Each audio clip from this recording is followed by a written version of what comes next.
going on, folks, and welcome to Four Corners of the Galley. I'm your host, PBO, and you're joining me on my show. And what is this? Well, with football season right around the corner, and every year now for the last at least 14 to 15 years, HBO has came out with their great docu-series called Hardknocks. So I decided, let's have a little fun and let's do a little recap review of Hardknocks each week to week. So this year, we're going to kick it off with a little Hardknocks recap review. And with all that, we got the Cleveland Browns this year. I don't know what to tell you guys. We got the Cleveland Browns. But there are some good things. And of course, there are some things we're still trying to figure out about the Cleveland Browns. So why did they pick the Cleveland Browns? Well, they actually have a system. So basically, anybody that's made it to the playoffs instantly gets eliminated and doesn't have to be picked for Hard Knocks. Also, if you've changed your coach in the last year, or just recently, you also don't have to get picked to Hard Knocks. So that leaves the pool a lot smaller. And then they want to get a sensational team with things and intrigues and people that will be interested in. So with the back-to-back first-round picks for the last 2 years, the Cleveland Browns seem like a logical choice. And why not? They're pretty dysfunctional. I mean, let's talk a little bit about the Browns. So the Browns are one of the oldest teams in the NFL. They were around since 1946. We're talking one of the originators of the whole NFL and what it all meant. But these aren't your OG Browns. In 1995, Art Modell, the owner at the time, was done. He was done with the city of Cleveland. And he took his Browns to Baltimore. And then became the Ravens. And that Cleveland Browns won a Super Bowl. That's gotta hurt. And Cleveland knows it does. So, from 1995 to 1998, the Cleveland Browns didn't exist. Until they decided to rebring them back as an expansion team in 1999 and still call them the Cleveland Browns. Also, they were supposed to give us an LA team at the same time, but people in LA kept fighting, couldn't figure anything out, so that's why LA never got an expansion team, and it ended up being the Houston Texans after that point. A little history for you in the NFL. So, these are the brand new Cleveland Browns. And it's a little different because they're expansion. And in football, it's really hard when you're an expansion team to build yourself up. You do get the first round picks, but I don't know if you realize, since these Browns have been incepted in 1999, they've never made the playoffs. They're bad. They're really bad. And recently, under Hugh Jackson, they're really bad. In his first season, he went 1-15. His last season, he went 0-16.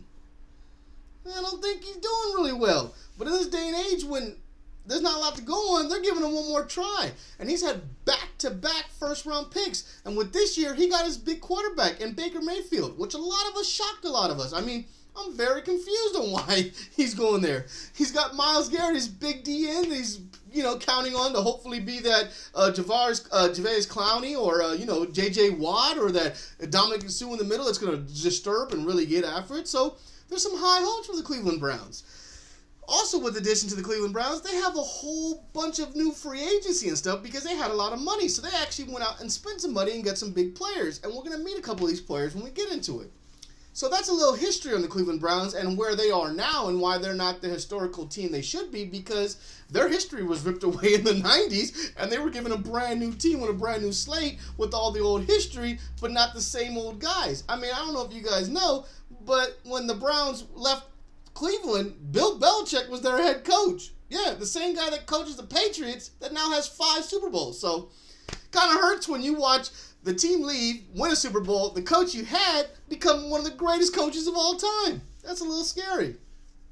So on episode 1 of Hard Knocks, we kick right in, and like all first episodes, we get to introduction to the whole group, where we're going to be, the rookies, the veterans, the class clowns, and of course, this being Cleveland, the first thing they got to start with is they got to start with LeBron. I mean, what else would you expect? They're not going to talk about the Browns. They haven't done anything significant, and I'm sorry, but the Indians got a nice little young team, but they're not that great, and they still haven't been to the thing since, 2003, when they choked it in Game 3 of, it was 2008 to the Miami Marlins at the time. So, Florida Marlins. So, yeah. So, they show LeBron leaving. And then we get an introduction into a few of the players that, we're going to be looking at. One of the biggest additions they have is Javaris Landry, who played for the Miami Dolphins last year. Big wide receiver out of LSU. I'm not saying big in stature, but I'm saying big in the ability. He's basically best friends with OBJ. They played together at LSU, and they play almost the same way. And you get to see a lot of that as he really showed off his skills and his abilities, his workout where he's working on the moving ball and catching with one hand. I mean, he was schooling him. I mean, that's the best part you can get out of this, was Javarius Landry came in with the hype and paid off with the hype. And I think that was the best part. He even gave he tried to give a big rah-rah speech. Honestly, I felt like it was kind of flat. He was trying to go for that Rex Ryan. I feel like a lot of them know now that they're on television and they're being taped, so they're trying to give that rah-rah. Especially a person like Javarius, who's been in the league for a little while, has got a little cachet, now has the money. He's trying to make sure everybody knows who he is, because like most NFL players, you don't know a lot of them because they have their helmet on. So he's definitely trying to make a name, especially when OBJ, Odell Beckham, is just overshadowing him to a T. But they really don't get deep. I mean, we get a little Baker Mayfield, which I really agree about. I mean, they got the number 1 draft pick. You got the quarterback out of Oklahoma, the kid that no one thought was going to be picked number 1, the can-do.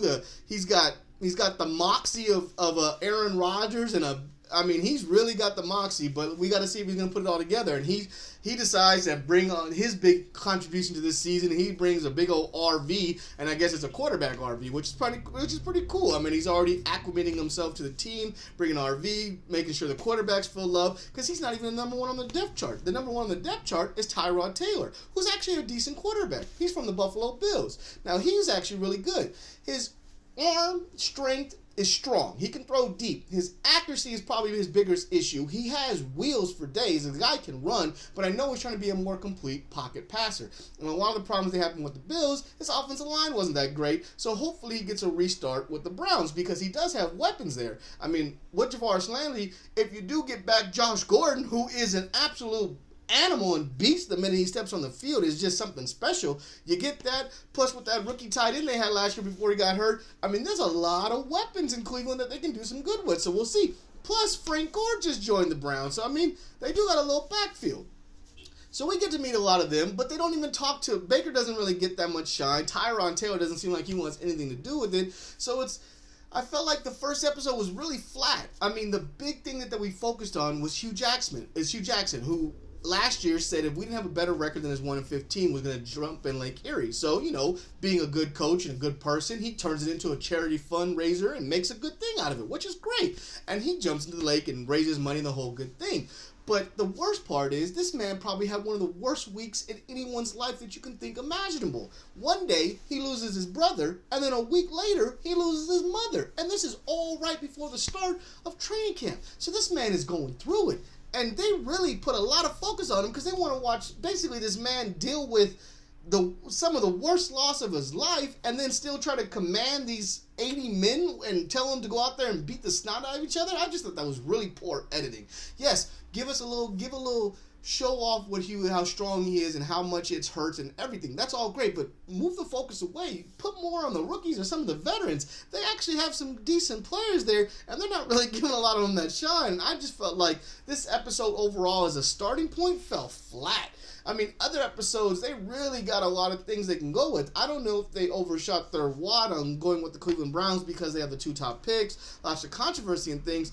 It just feels like it fell really flat on just the whole episode in general. I was very bored with a lot that was going on. It was very, very boring. And it's not about the location, because the location doesn't matter. They've gone to other places, and it's been fun. You got Rex Ryan with the New York Jets, and they're not that fun. I mean, they're still off in the Meadowlands. They're not in the middle of New York, and he made that fun himself. Last year's Rams was not bad. I mean, I know they come to L.A., but I think Houston was one of the best ones with the Texans. I mean, it's just about the personalities. You got to let these guys shine. I know it's about the team, but when it matters for a reality and trying to show off what it's all about and how much fun they're having, you got to let some of these guys get their run. The ones that did get the run, it seemed like, were the coaches. And that's what I was really confused about. Like, I know he's got some pretty big heavy hitters, but let's just go over some of these heavy hitters you got. So you got Hugh Jackson, who is the head coach, who's okay. I mean, he was a running back coach for a lot of time. He was once the head coach of the Raiders. It wasn't successful there. He's been around a long time, and a lot of the guys that he has with him has. So as his defensive coordinator, the one who was screaming and yelling saying, I wanted to be here, Mr. Greg Williams, I'm sorry, buddy, but your defense is like tissue paper. The greatest thing in fantasy is watch when your running back plays Greg Williams because they can't tackle anybody. His whole thing is all about blitzing. I mean, he wants to blitz the mess out of the quarterback, and if you get past those front six, you're gone. I mean, the linebackers are always trying to go after the quarterback. They're missing the running back running by, and that's why there's big gaping holes. I don't know if you guys know, but Greg Williams is famous for one big thing and one big thing only. Yes, he does have a Super Bowl ring, but that's pretty tainted because he's the orchestrator of the entire bounty gate where he was paying his defensive players to take out star players on the offense of other teams so that they can win games. And the Saints did win a Super Bowl under his watch, but after that, no one wanted anything to do with them. And the only reason he stayed in the league is his old buddy, Mr. Jeff Fisher, who was just as horrible on the offense, kept him around. I mean, he brought him to the Rams. Then when he went to the Titans, he brought him to the Titans. And then when he went back to the Rams, he brought him back to the Rams. I was like, come on, man. And now he's purgatory in Cleveland. I'm sorry, Greg, but you're decent, but you love to blitz. You better hope that your number one draft pick is the man and gets you to the ball faster than anybody else. Because if not, you're going to leave everybody out on an island like normal, and they're going to pick you guys apart one-on-one and through the middle. I mean, you could just see it happening. Now, I do like the addition of Todd Haley. I thought that was great that they went and got Todd Haley. Todd Haley is the offensive coordinator of the Cleveland Browns, but he's most famous for two things. One, he was the head coach of the Arizona Cardinals and was really good at one point and took them all the way to he took them to the Super Bowl. I mean, he was really good. He's the one who brought Ken Wisenhunt up and, kind of trained him. He was one of his boys, but then he's also the architect of a lot of the Steelers offense. And what he does that's so great is he lets his superstars shine. So that means great things for Jarvis Landry because that means that he's going to get a lot of run because he likes to use his big weapons and use them and put the ball in their hands and let them create the stuff that needs to be created. And that's a good thing. He's not more of a systematic. He's more about getting the stars there. So he's going to try to create the most offense to get the most production out of. So I do like that addition. But he's got a lot of characters in there. I mean, those two alone with Hugh Jackson, you can already see why he's already fighting with his staff in the first meeting, talking about, I'm the man at the chair now. When I'm at this chair, it's my rules. Man, you can see the dysfunction coming a mile away. Honestly, I don't know how Hard Knocks the last three less episodes are going to be. It's going to be very interesting. I hope there's just enough fun content to really keep it intriguing and I'm not feeling bored and like, what the heck are we doing with this thing? I mean, let Baker run wild. I mean, he was talking so much in Oklahoma. Why are you not putting the camera in his face every 5 seconds? But I will make this prediction and say, I don't think Hugh Jackson gets out of the season because just after the first episode, you can tell he looked dysfunctional. And I would not be shocked if this team, I could see them maybe going winning 5, maybe 5-11, more like 4-12. I don't know if that's enough to keep his job. That is a huge improvement over the last couple of seasons. But the dysfunction you can see. The key is, does he bring around Baker Mayfield? And does Baker Mayfield get on the field? I think Baker Mayfield gets on the field about Game 6, Game 7, where he starts to become the starter, where he starts to really get the groove and gets the key for the offense. And that's when I think Baker comes in. And the key is Baker developing? If Baker shows potential and Hugh is nursing it, then Hugh probably keeps his job. But this is definitely going to be an interesting Hard Knocks. So come back and join me next week as we recap episode 2 and see what new madness we might get. I'd like to thank you guys for joining me on this first edition of Hard Knocks Cleveland Browns. Come back next week, folks. Till next time, good night, Ted.